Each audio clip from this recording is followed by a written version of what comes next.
Hello everyone and welcome to my talk on Blackbox Wallets, fast anonymous two-way payments for constrained devices. My name is Markus Reiber and this is joint work with Max Hoffmann, Michael Kloß and Andy Rupp. So first off, what is this all about? Many of you probably know customer loyalty programs, where whenever you do a purchase, you get some points. And later on, you can use those points to get discounts or other rewards. Companies offering those programs usually collect data about all your purchases made. The purchase history is then used by the company to build a profile on each customer and, for example, target advertisement based on that. This, as was seen when Target started predicting customer pregnancies, can be a problem for privacy and have other unintended side effects. Also, this data may be shared with other companies, for example, to decide whether you should be eligible to get a loan or not. Another application of our system is the envisioned vehicle-to-grid scenario, where car batteries are used as buffer to smooth over spikes in consumption and production of the energy network of the future. Here, users are rewarded for providing their battery to the network and billed for the energy consumed while charging that battery. And of course, here also the problem exists that it is possible to build profiles on where and when people park their car and thus defer, for example, when they leave for holidays or where they work and when they start and finish working. Digital toll collection is another example of where positional data can be used to build profiles on users, whereas all the information really needed to perform the desired function is the amount of toll that a user has to pay. Another example are prepayment systems where you charge money onto your account, then for example use your phone to pay for services like public transportation in a more convenient way. Again, linking transactions may allow the creation of profiles about your personal life. All these scenarios have a common theme where users can collect and spend some kind of coins, be it loyalty points, some form of credits for providing your battery to the energy grid, or even real money. Also, all these scenarios have the same problem, where the company can build extensive user profiles which violate user privacy. The solution for this problem has been presented at CCS 2017 in the form of BBA+, a building block for privacy-preserving point collection.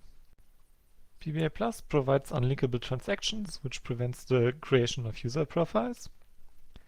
It allows terminals to be offline most of the time. All it needs is that operator terminals occasionally transmit data to some central database. And it comes with strong formal security guarantees. Sadly, BBA+ still has some drawbacks. In the following, I will first explain how BBA+ works, and then detail what the drawbacks are and how we improved upon them. First, I shortly explain zero-knowledge. A zero-knowledge argument of knowledge is a possibly interactive protocol between a prover and a verifier, where the prover wants to convince the verifier that some statement is true. The verifier, after receiving some messages from the prover and responding with challenges, will then decide to either accept or reject this proof. And we require three properties to hold. First, completeness, which states that if the statement is indeed true and the prover knows a witness for the statement, then the verifier will accept at the end of this interaction. Knowledge soundness requires that if the verifier accepts such a interaction, then there exists an algorithm called the extractor that will, with overwhelming probability, extract the witness used by the prover. And zero-knowledge requires that the verifier does not learn anything beyond the fact that the statement is true from this interaction, which is formalized by a simulator that can simulate this interaction without actually knowing a witness. Next, I will give you a short overview over the BBA+ protocol before I discuss its drawbacks and how we improved upon it. There are three types of parties in the BBA+ protocol. There are users that want to collect or redeem points. There are operators that run the system. And if there are more than one operator, they need to trust each other because they will share a key. And there's a trusted third party, which will create a common reference string for the scheme, and which is able to link all transactions through a trapdoor that exists in the scheme. The trusted third party is only needed to set up the system, and after that is not involved in any protocols. BBA Plus has 3 protocols between users and operators, one for creating new wallets, one for collecting points, and one for spending points. To create a new wallet, the user first constructs a half-finished wallet and sends it to the operator together with a zero-knowledge proof that shows that it has been constructed correctly.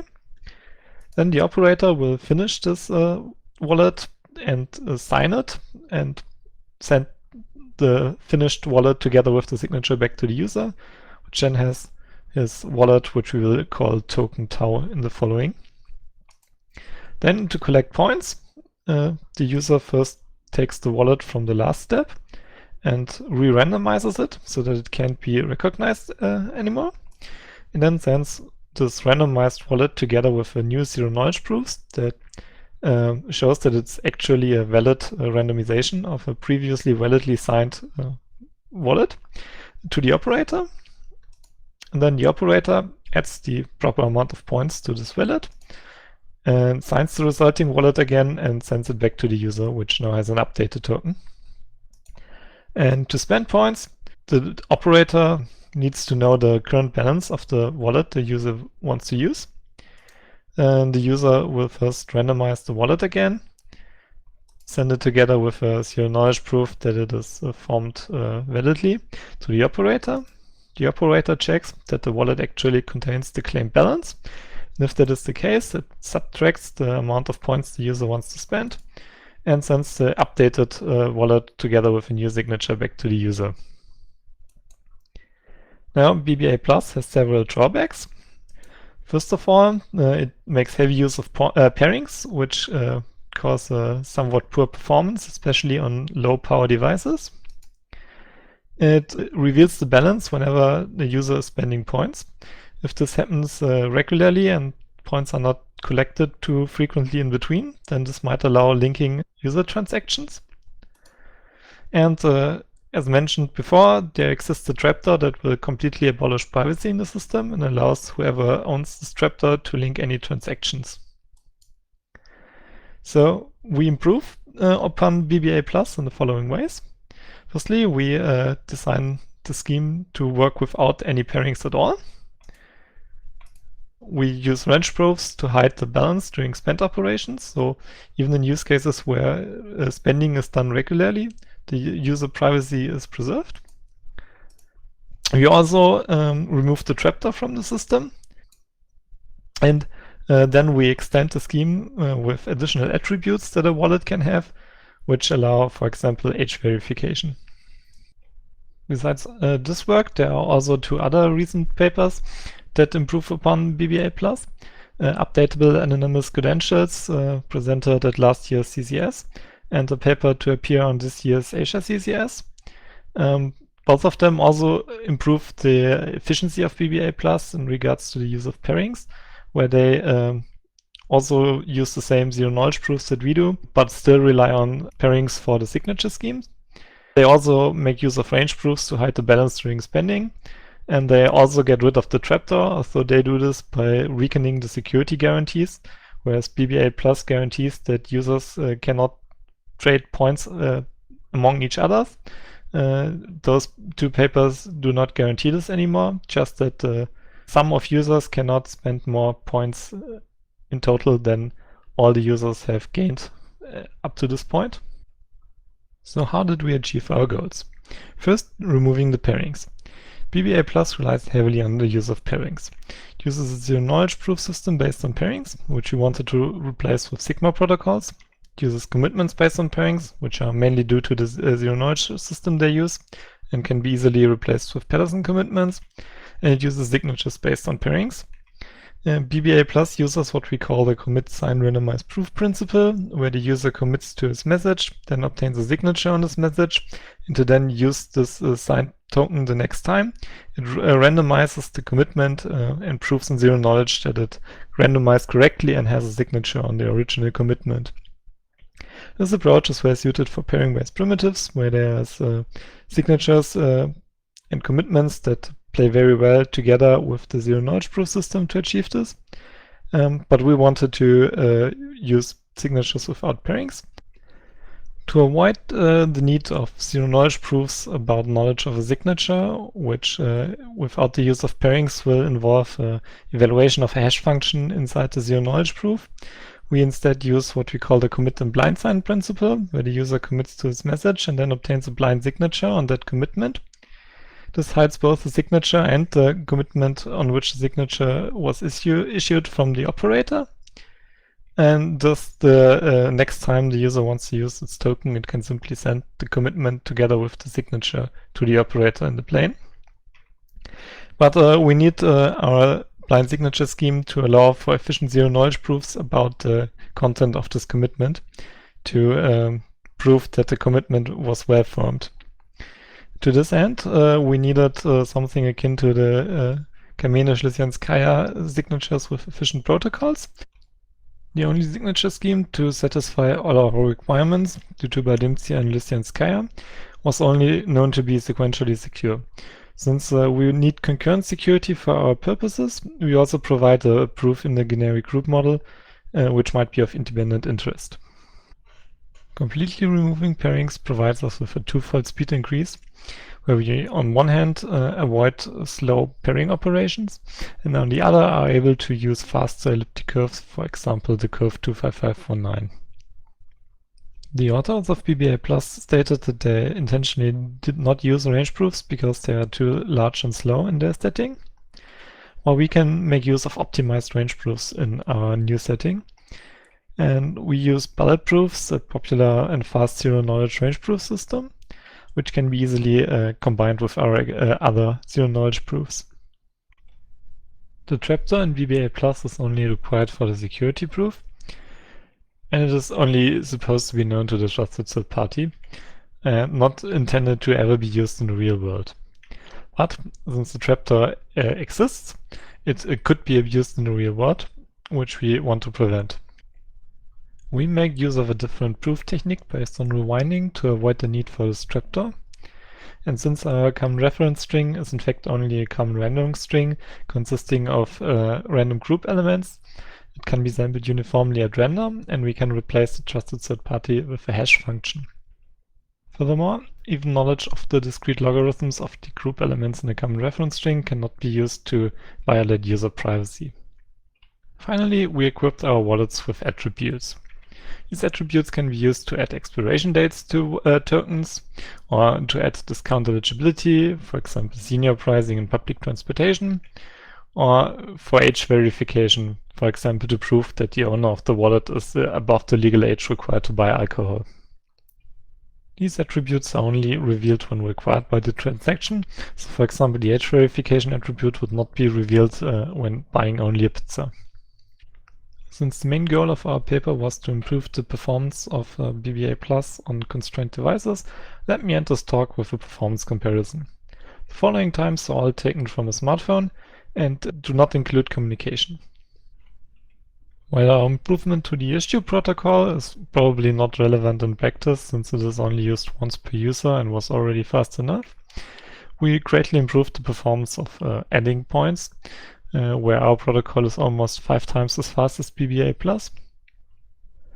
For the sub-protocol to spend points, we implemented range proofs in 2 variants, one where the proof size is linear in the range and one where it is logarithmic, and then decided to prefer the larger proof size due to the much faster performance, which is a lot faster than BBA Plus with range proofs for 16-bit values, and still more than twice as fast as BBA Plus without range proofs, where spending points takes about the same time as adding points.